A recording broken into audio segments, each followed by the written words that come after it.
Hello दोस्तों, आपका स्वागत है एमआई कंपटीशन के यूट्यूब चैनल में। तो हम लोग ये जो अपनी श्रृंखला चालू की है जीके जीएस की, ये इसका वेटेज आपको बता दें कि यूपी पुलिस में आपको बार बार मैं बताता चलता हूं कि इससे आपको ये पता लगेगा कि किस सब्जेक्ट का कितना नंबर कितना वेटेज की तरह से पूछा जाता है एग्जाम में। ठीक है, तो यूपी पुलिस में जीके और जीएस से 38 नंबर का सवाल पूछा जाता है। कितना? 38 नंबर का। ठीक है, आप लोगों को ध्यान रखना है कितना 38 नंबर का सवाल पूछा जाता है। मतलब जीके और जीएस मिला के, इसमें करंट अफेयर्स भी शामिल होता है, मिला करके सब 38 नंबर का सवाल पूछा जाता है। इसके पहले हम लोग 4 प्रैक्टिस कर चुके हैं, ये 5वें नंबर का प्रैक्टिस सेट है। मैं आशा और उम्मीद करता हूं कि आप लोग बहुत अच्छे तरीके से अपनी पढ़ाई को कंटिन्यू किए होंगे और सही तरीके से आप अपनी पढ़ाई को जारी रखे होंगे और बार बार रिवाइज करने का प्रयास करिए, क्योंकि नई चीजें पढ़ने का ज्यादा कोई पर्पज नहीं है। प्रीवियस ईयर क्वेश्चन के साथ आप उसके फुल डिस्कशन को अपने हिसाब से अपने तरीके से देख करके करने का प्रयास करिए और बार बार रिवाइज करने का प्रयास करिए। ठीक है, और चलिए हम लोग अपना पहला क्वेश्चन देखते हैं कि पहला क्वेश्चन क्या है। आप लोग सही तरीके से पढ़िए और इस सवाल का आंसर देने का प्रयास करिए ऑप्शन बॉक्स में। ठीक है, आप लोग कमेंट करिएगा कि गंगा नदी उत्तर प्रदेश में किस जनपद से प्रवेश करती है। देखिए, गंगा नदी की बात कर रहा है, ये जियोग्राफी से क्वेश्चन उठाया है, गंगा नदी तंत्र से। ठीक है, तो गंगा नदी जो है वो उत्तर प्रदेश में किस जनपद से बहती है। जनपद का मतलब जानते हैं क्या होता है? जिला। किस जिले से बहती है? क्या बिजनौर जिले से बहती है, या फिर मेरठ से, सहारनपुर से, या जेपी नगर से? तो बताइए इसका ऑप्शन नंबर क्या सही होगा। देखिए, गंगा नदी बहुत इंपॉर्टेंट नदी है, भारत की सबसे पवित्र नदी अगर किसको माना जाता है तो गंगा नदी को माना जाता है। देखिए, एक सवाल इससे और बनता है कि दक्षिण भारत की गंगा किसे कहा जाता है, तो वो कौन सी नदी है? दक्षिण भारत की गंगा, उसको बोला जाता है गोदावरी नदी। कौन सी नदी? गोदावरी नदी ऐसी है जिसको दक्षिण भारत की नदी कहा जाता है। तो दक्षिण भारत की गंगा नदी किसको कहा जाता है? दक्षिण भारत की गंगा गोदावरी नदी को कहा जाता है। ठीक है, कौन सी नदी को? गोदावरी नदी को। आप लोग ऑप्शन नंबर याद रखिएगा कि इसका बिजनौर जिला एक है उत्तर प्रदेश में। बिजनौर जिले से प्रवेश करती है गंगा नदी। कहां पे? उत्तर प्रदेश में। और याद रखिए कि गंगा नदी की शुरुआत कहां से होती है, मतलब गंगा कहां से कहा जाता है, तो गंगा एक होता है अलकनंदा और भागीरथी। एक तरफ से अलकनंदा आती है और एक तरफ से भागीरथी नदी आती है। इसके मिलन को हम देवप्रयाग बोलते हैं। क्या? देवप्रयाग। तो देवप्रयाग एक ऐसा जगह है जहां से गंगा का उत्पत्ति होता है। ठीक है, और वहां पे जो देवप्रयाग है, इसमें 2 नदियां आकर मिलती हैं। एक मिलती है अलकनंदा और एक मिलती है भागीरथी नदी। ठीक है, भागीरथी और अलकनंदा नदी का जो संगम होता है उसको देवप्रयाग कहा जाता है, और उसके बाद जो नदी बनती है उसको गंगा के नाम से जाना जाता है। और गंगा बिजनौर जिले से यूपी में प्रवेश करती है। ठीक है, बात रही यूपी की, तो थोड़ा सा यूपी के बारे में हम लोग देख लेते हैं, क्योंकि यूपी लॉजिकल हो सकता है, आपके सवाल पूछे जा सकते हैं एग्जाम में। यूपी के बारे में देखते हैं हम थोड़ा सा कि यूपी की कैपिटल क्या है। बताइए, यूपी की कैपिटल क्या है? तो यूपी की कैपिटल जो है वो है लखनऊ। ठीक, याद रखिएगा, यूपी की राजधानी क्या है? लखनऊ। और यूपी में लोकसभा की सीट कितनी है? लोकसभा की सीट है 80। कितना है? 80। अभी देखिए, लोकसभा का चुनाव भी होने वाला है, इसलिए इस सीट का बहुत महत्व है हमारे यूपी में। ठीक है, 80 सीट है। और यूपी के सीएम कौन है? तो सबको पता होगा, आदित्यनाथ योगी साहब हैं। कौन है? आदित्यनाथ योगी। और गवर्नर कौन है? तो आनंदीबेन पटेल। ठीक, आप लोग याद रखिएगा। और यूपी का जो राजकीय चिन्ह होता है, उस चिन्ह में क्या क्या होता है जानते हैं? एक तीर होता है, एक धनुष होता है और 2 मछलियां होती हैं। ये सवाल पूछा जाता है एग्जाम में। ठीक है, चलिए हम लोग अगला सवाल देखते हैं। क्वेश्चन नंबर 2 क्या कह रहा है? विजय सागर पक्षी विहार निम्नलिखित में से उत्तर प्रदेश के किस स्थान पर स्थित है? कौन सा? विजय सागर पक्षी विहार। ये आप लोग याद रखिएगा कि विजय सागर पक्षी विहार, बिहार का नाम सुन के ये मत सोचिएगा कि ये बिहार में, बिहार मतलब किसी के रहने का स्थान। तो विजय सागर पक्षी विहार निम्नलिखित में से उत्तर प्रदेश के किस स्थान पर है? क्या महोबा में है, या मेरठ में है, या मुरादाबाद में है, या महाराजगंज में है? तो बताइए, विजय सागर पक्षी विहार आपके महोबा में है। यूपी का एक जिला है महोबा, महोबा में है विजय सागर पक्षी विहार। ठीक, तो आप लोग इस सवाल का ऑप्शन नंबर ए सही करिएगा अगर आपके प्रश्न में आएगा क्वेश्चन तो पेपर में। अगला सवाल देखते हैं, क्वेश्चन नंबर 3। उत्तर प्रदेश में लाल मिट्टी मुख्यतः पाई जाती है। देखिए लाल मिट्टी की बात कर रहा है, कौन सी मिट्टी? लाल मिट्टी। हम लोग अगले प्रैक्टिस सेट में जो पीछे प्रैक्टिस सेट कर चुके हैं, तीसरे या चौथे में हर सेट में लगभग मिट्टी से 1 से 2 सवाल जरूर पूछा जाता है। तो आप लोग बताइए कि लाल मिट्टी और काली मिट्टी, कौन सी? लाल मिट्टी मुख्य रूप से, लाल मिट्टी और काली मिट्टी मुख्य रूप से कहां पर पाई जाती है? ये अगर आप लोग पिछला प्रैक्टिस सेट देखे होंगे तो आपको पता होगा कि लाल मिट्टी और काली मिट्टी कहां पर पाई जाती है। तो आप लोग अपनी चीजों को रिवाइज करिए और कमेंट बॉक्स में कमेंट करिए कि ये कहां पे लाल मिट्टी और काली मिट्टी प्रमुख रूप से पाई जाती है। ठीक। और जलोढ़ मिट्टी की बात करें, जलोढ़ मिट्टी ये पूरे भारत में सबसे ज्यादा स्थान पर पाई जाती है। मतलब सबसे ज्यादा एरिया कवर करने वाली कौन सी मिट्टी है? तो वो है जलोढ़ मिट्टी। ठीक है, तो इसका ऑप्शन क्या सही होगा? सीतापुर, बाराबंकी, एटा या मैनपुरी, मिर्जापुर, झांसी या आगरा, मथुरा में? बताइए इसका ऑप्शन नंबर क्या सही होगा? इसका ऑप्शन नंबर होगा सी इज द करेक्ट। क्यों? क्योंकि झांसी में मिर्जापुर ऐसा जगह है जहां पर लाल मिट्टी मुख्य रूप से पाई जाती है उत्तर प्रदेश में। ठीक है, और उत्तर प्रदेश के बारे में हम लोग थोड़ा चर्चा कर ही चुके हैं। चलते हैं अब अपने अगले सवाल पर। क्वेश्चन नंबर 4 क्या कह रहा है? उत्तर प्रदेश सरकार ने किस ऐतिहासिक स्मारक से जुड़वा मछली का राज चिन्ह अंगीकार किया? देखिए अभी हम आप लोगों को बताए हैं कि उत्तर प्रदेश का जो राज चिन्ह है, राजकीय चिन्ह, इसमें एक तीर है। क्या है? एक तीर, एक धनुष, ठीक है, एक धनुष और 2 मछली है, 2 मछली। अब इस सवाल में यही पूछा गया है कि ये जो 2 मछलियां हैं वो उत्तर प्रदेश कहां से लिया है, किस दरवाजे से लिया है? तो बताइए बुलंद दरवाजा से या रूमी दरवाजा से या लखी दरवाजा से या दिल्ली गेट से? तो बताइए कहां से लिया है? तो इसका ऑप्शन नंबर क्या सही होगा? रूमी दरवाजा। अब रूमी दरवाजा है कहां पे? तो ये रूमी दरवाजा है लखनऊ में, याद रखिएगा आप लोग। कहां पे है? लखनऊ। लखनऊ में कौन सा दरवाजा है? रूमी दरवाजा। तो रूमी दरवाजे से वहां पर एक चिन्ह था जहां पे 2 मछलियों का निशान बना हुआ था, वहां से लिया गया है क्या? जुड़वा मछली का राज चिन्ह उत्तर प्रदेश में। ठीक है, option number B is the correct हो जाएगा। अगला सवाल देखते हैं। क्वेश्चन नंबर 5 क्या कह रहा है? जून 2023 में किस राज्य में प्रसिद्ध बिहू कुह महोत्सव मनाया गया है? क्या कह रहा है? बिहू। देखिए अगर बिहू नृत्य की बात करेंगे, ये महोत्सव है, अगर बिहू डांस की बात करेगा तो ऑप्शन क्या सही होगा? बिहू नृत्य। बताइए बिहू नृत्य किस राज्य में मनाया जाता है?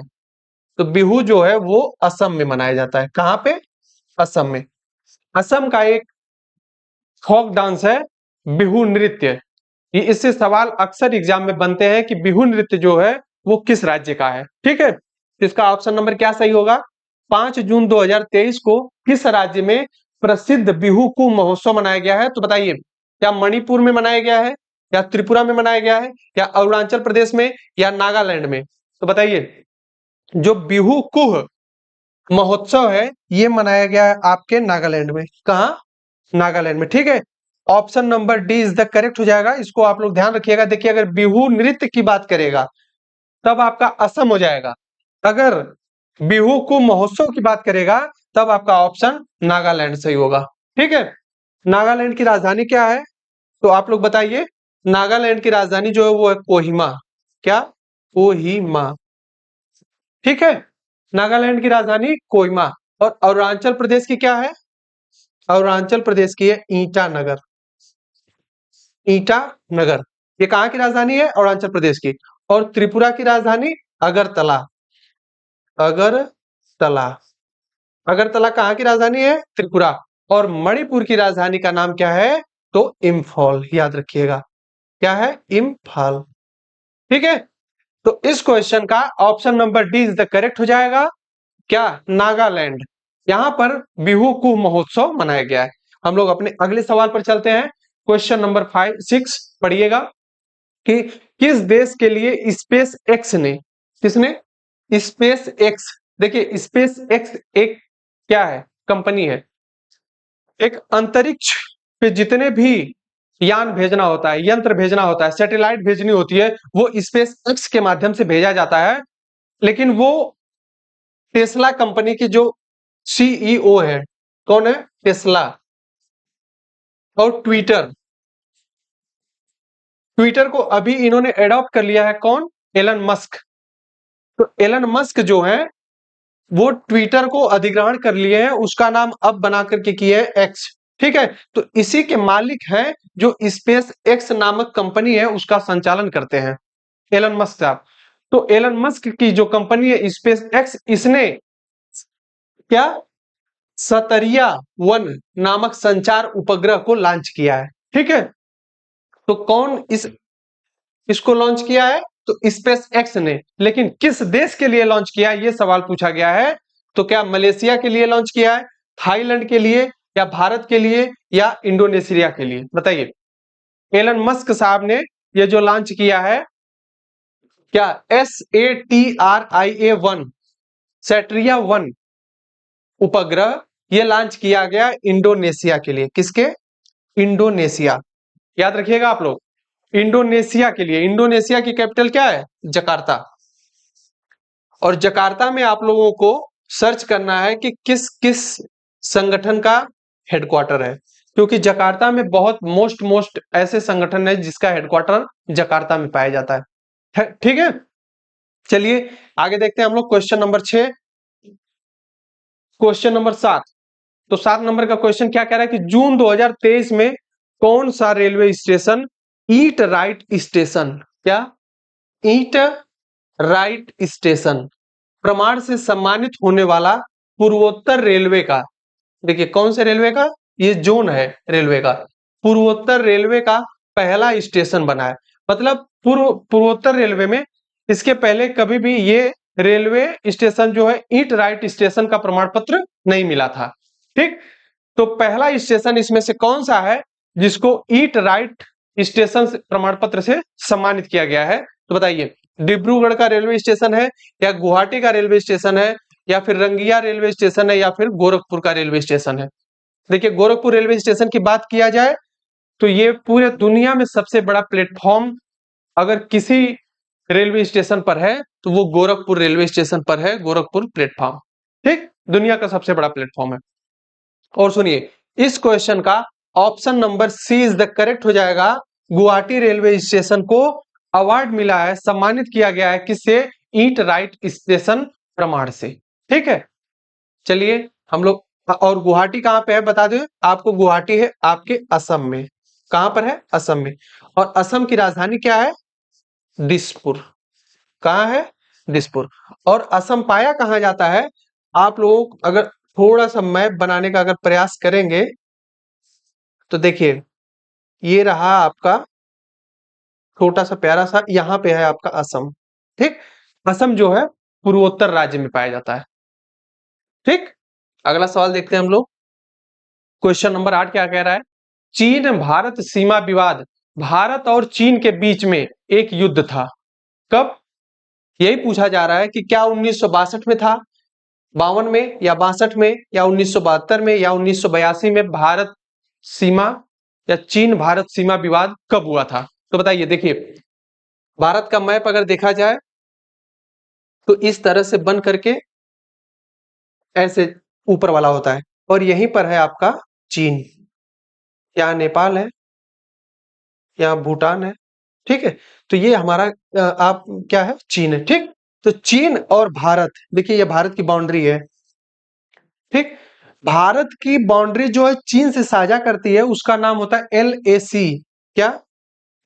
India plus China. ठीक, इंडिया प्लस चीन की जो बाउंड्री शेयर होती है उसको बोला जाता है LAC। LAC का फुल फॉर्म होता है लाइन ऑफ एक्चुअल कंट्रोल। क्या? Line of actual control. लेकिन यहीं पर अरुणाचल प्रदेश में जो सीमा साझा होती है, कहां पे? अरुणाचल प्रदेश में, इसको भी LAC ही बोला जाता है, लेकिन इसका एक नाम और है मैकमोहन। अगर यह सवाल पूछा जाए कि मैकमोहन जो रेखा है या मैकमोहन बाउंड्री किस देश से साझा होती है? भारत और चीन से होती है। और अगर LAC के बारे में पूछा जाए तो LAC भी भारत और चीन के बीच साझा करती है। लेकिन अगर असम में पूछा जाए, अरुणाचल प्रदेश में, सॉरी, अरुणाचल प्रदेश में पूछा जाए तो वहां पर कौन सी है? मैकमोहन। ठीक है, अरुणाचल प्रदेश भारत का ही हिस्सा है।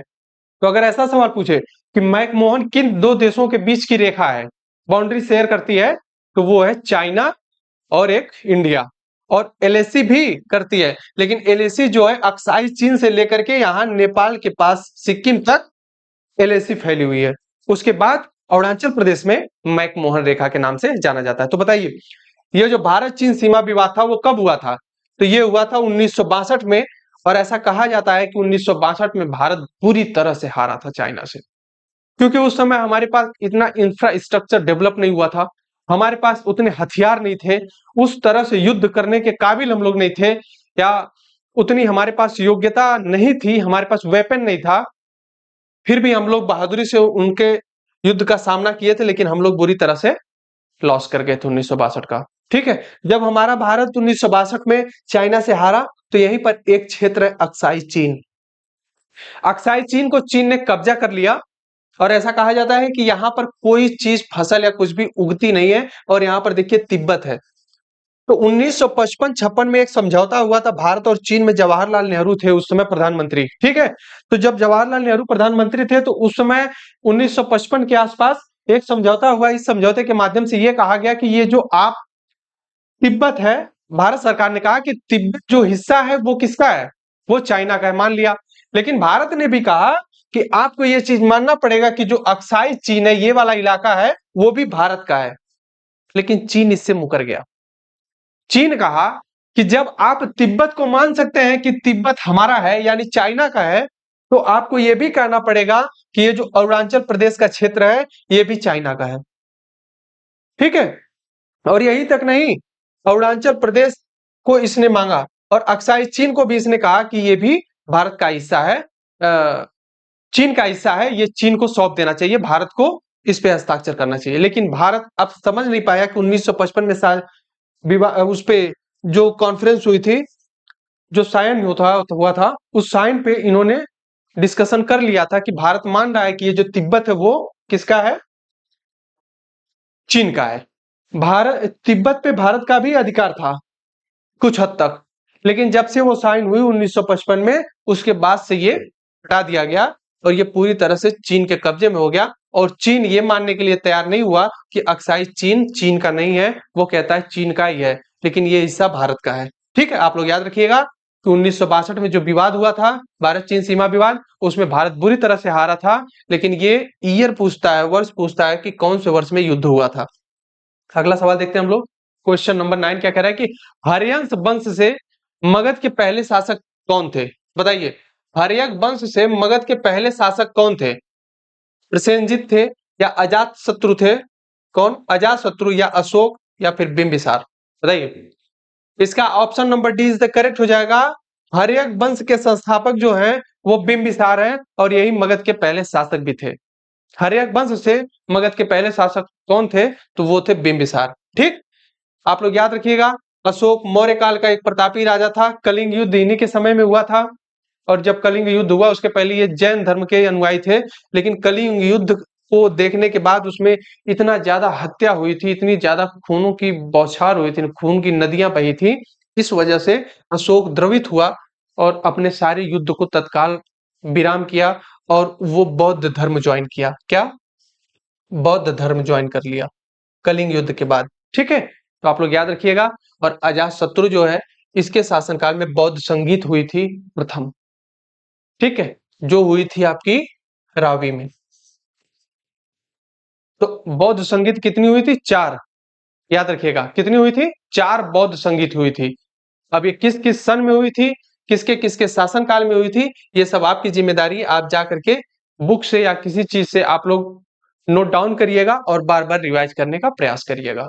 ठीक है, क्वेश्चन जानते करने का मतलब ये होता है, क्वेश्चन के माध्यम से आपको टॉपिक पता लगता है, और जब आपको एक बार टॉपिक का पता लग जाए तो उस टॉपिक से रिलेटेड जितने भी फैक्ट्स हैं उसके गहराई में जाइए, उसको एक बार उसकी थ्योरी को पढ़िए, उसके बाद उससे संबंधित आप प्रैक्टिस सेट सॉल्व करिए। देखिए वो सारी चीजें आपकी क्लियर हो जाएंगी लाइन बाय लाइन। और अगर आप प्रीवियस ईयर भी सॉल्व कर रहे हैं उसके साथ साथ, तो ये सबसे बड़ा बेनिफिट आपके लिए होगा। ठीक है, देखते हैं हम लोग अपना अगला सवाल। क्वेश्चन नंबर 10 क्या कह रहा है? अलाउद्दीन खिलजी के शासन में अलाउद्दीन खिलजी के शासन काल में निम्नलिखित में से कौन राज्यपाल था? क्या पूछा जा रहा है कि अलाउद्दीन जब खिलजी शासन में था, सत्ता में था, तो उस समय राज्यपाल किसको बनाया था?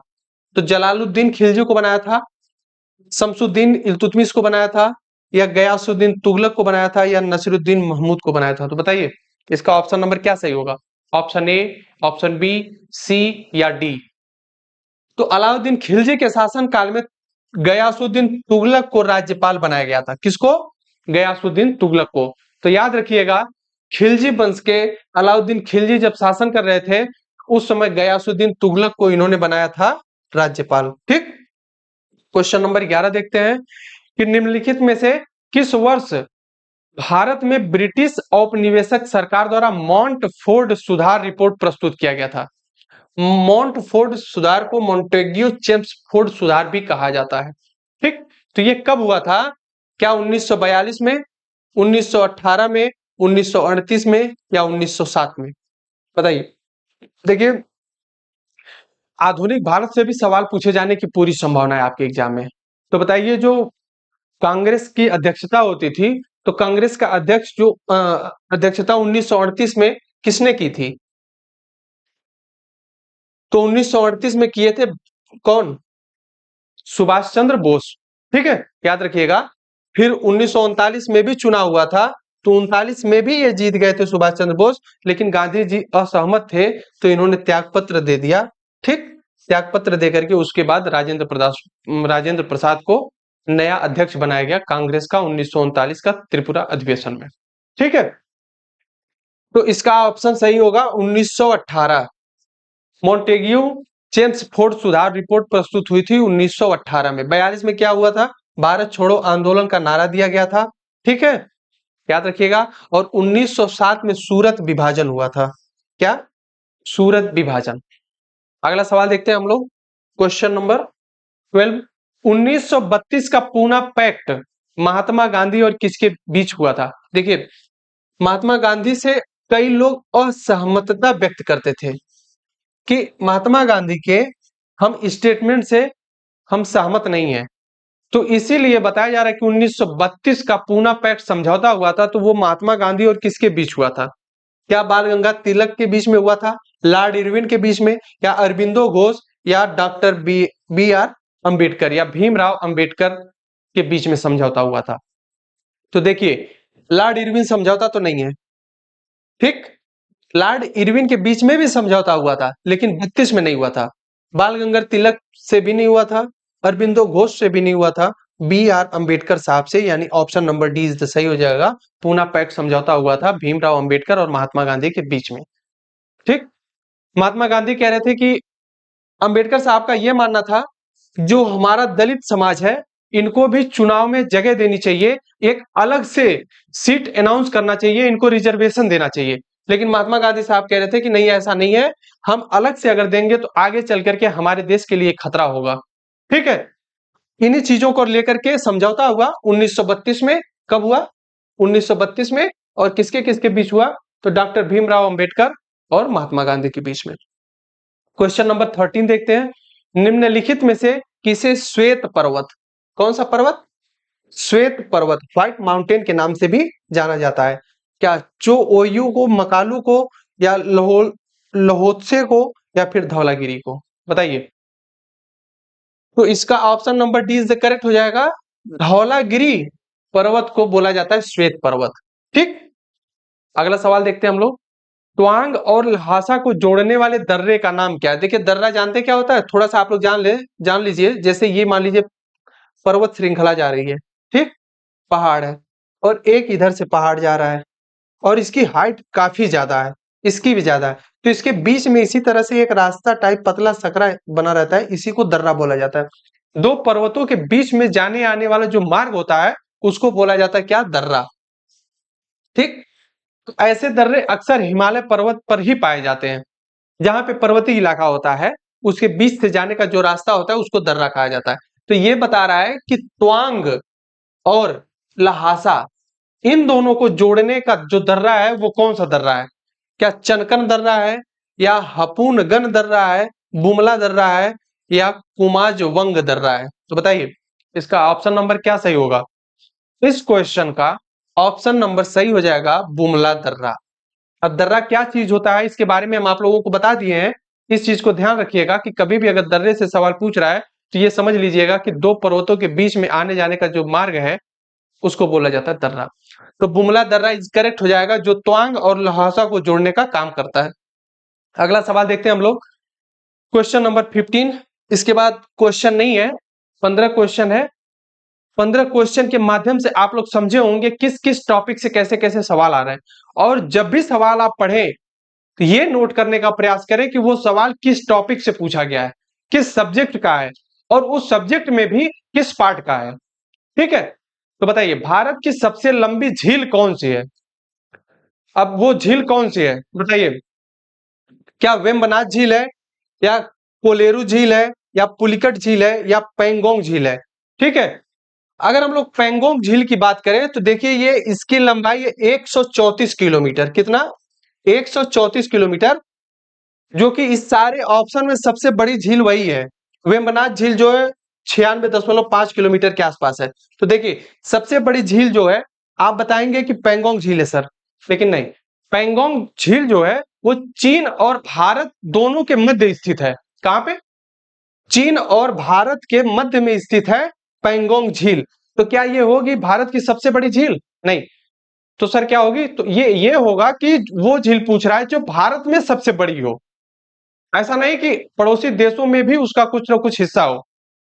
तो वेम्बनाथ झील ऐसी है जो भारत में है और उसकी लंबाई 96.5 किलोमीटर है। ये सबसे बड़ी झील है भारत में स्थित। ठीक, तो आप लोग याद रखिएगा कि वेम्बनाथ झील जो है वो भारत में स्थित सबसे बड़ी झील है, और भारत और चीन में स्थित सबसे बड़ी झील अगर पूछे साझा तौर पे तो वो हो जाएगी पेंगोंग झील। लेकिन इस क्वेश्चन का ऑप्शन नंबर सही होगा ए। ए इज द करेक्ट। ठीक है, चलिए ये रहा हम लोगों का 15 सवाल। मिलते हैं नेक्स्ट वीडियो में, तब तक के लिए जय हिंद।